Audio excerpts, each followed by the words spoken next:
Hello বন্ধুরা, মাকসুদাস blog with কিচেনে তোমাদের সবাইকে স্বাগতম। আবারও একটি অতি সাধারণ এবং সহজ একটি রেসিপি নিয়ে চলে এলাম। আশা করি তোমাদের এই রেসিপিটা ভালো লাগবে। এটা আলুর চিপস।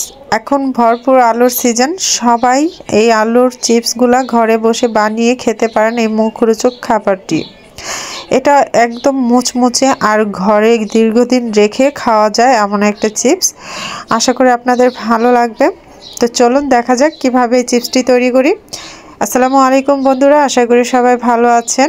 আমি আলহামদুলিল্লাহ ভালো আছি। আজকে আলুর চিপস তৈরি করার জন্য এখানে প্রায় আধা কেজির উপরে আলু নিয়েছি। এই আলুগুলোকে আমি যেহেতু নতুন আলু একটু ছিলে নিয়েছি, হালকা হালকা দাগ দেখা যাচ্ছে, তো এটা নতুন আলু, সমস্যা নেই। তো এই গ্রেটারটা দিয়ে আলু গ্রেট করেছিলাম, এটা দিয়ে খুব সুন্দর হয়নি, এরকম হয়েছে। তো আমরা বাঙালি বটির কাজ বটি দিয়েই করি, ওসব দিয়ে হবে না। তো এভাবে আমি করে নিচ্ছি, বটি দিয়ে এরকম পাতলা পাতলা করে কেটে নিচ্ছি। তো আপনারা চাইলে এটাকে একদম পাতলাও না একদম মোটাও না, ওরকম করে রাখবেন যাতে করে ভাজলে এটা খুব সুন্দর হয়, খুব মোচমোচে হয়। তো আমি এভাবে কেটে একটা বাটিতে পানি নিয়ে নিয়েছি, পানিটি দিয়ে দিচ্ছি যাতে করে এটার যে হালকা একটা সাদা সাদা স্টার্চ আছে আলুর, সেটা যাতে চলে যায়। তো বন্ধুরা, আমি এভাবে সবগুলো আলুকে খুব সাবধানের সাথে কেটে নেব, আর কাটার সময় হাত সাবধানে রাখবেন যাতে করে হাত না কেটে যায়। তো আমি এভাবে সাবধানের সাথে দুই হাতে ধরে ধরে এটা কেটে নিচ্ছি, যতটা সম্ভব পাতলা করে নিচ্ছি।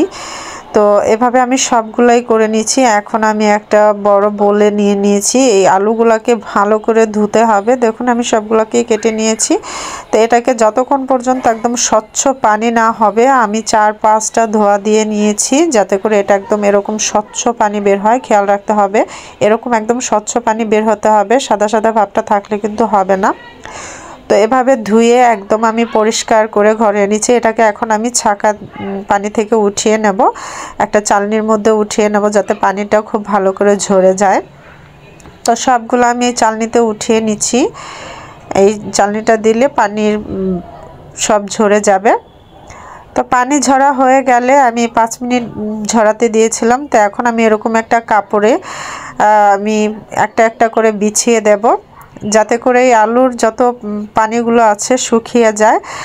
আপনারা আধ ঘন্টার মতো এরকম করে রাখবেন। আর উপরের যে পানিটা আছে একটা পরিষ্কার তোয়াল বা কিচেন টিস্যু বা কিচেন টাওয়াল যেই কিছুই হোক দিয়ে এটাকে পরিষ্কার একটা বা কাপড় দিয়ে এটাকে পানি উপরের পানিটুকু মুছে দেবেন যাতে করে তাড়াতাড়ি শুকিয়ে যায়। আর এটাকে রোদে একদম দিবেন না, রোদে দিলে এটা নষ্ট হয়ে যাবে, হবে না।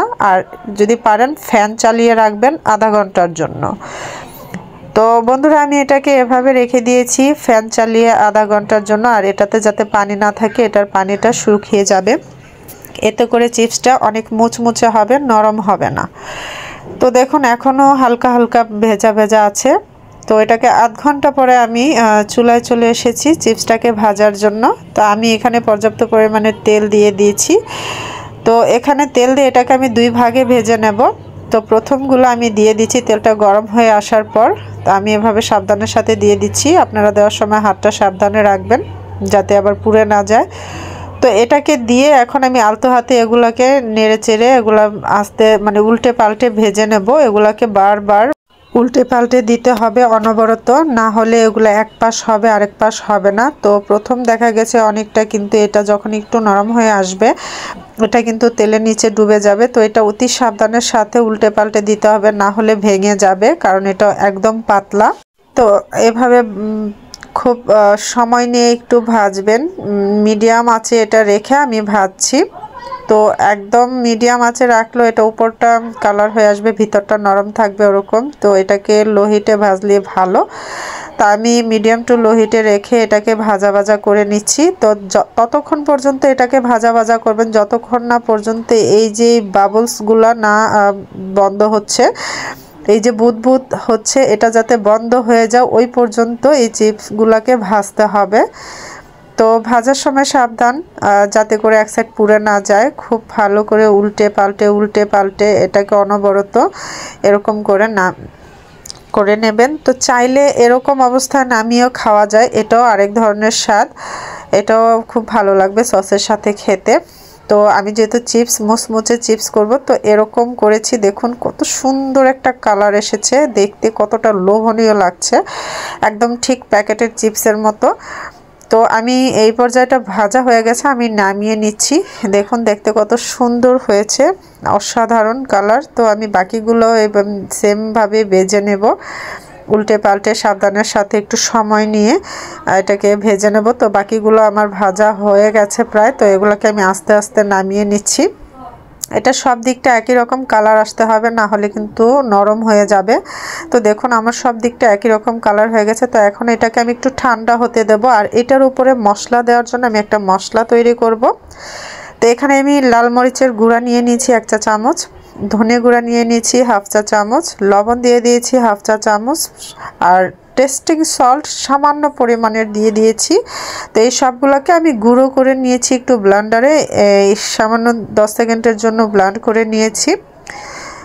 তো এটাকে এখন উপরে দিয়ে ছড়িয়ে দেব। চিপসটা সম্পূর্ণ ঠান্ডা হয়ে গেছে, ঠান্ডা অবস্থায় দেবেন, এটাকে গরম অবস্থায় মশলা দেবেন না, তাহলে কিন্তু আবার সে আগের মতো নরম হয়ে যাবে। তো চেষ্টা করবেন যাতে এটা ঠান্ডা হয় তারপর মশলা মিক্স করার জন্য। তো বন্ধুরা এখন ভরপুর আলুর সিজন, আর খুবই সস্তা আলু। এই সস্তা আলুটা দিয়ে এরকম অসাধারণ মুখরোচক ক্রিস্পি একটা খাবার যদি তৈরি করে দিতে পারেন, সবাই খুশি হবে নিশ্চয়ই। আর আপনারা এটা বাসায় একবার ট্রাই করতে পারেন, এটা অবশ্যই ভালো।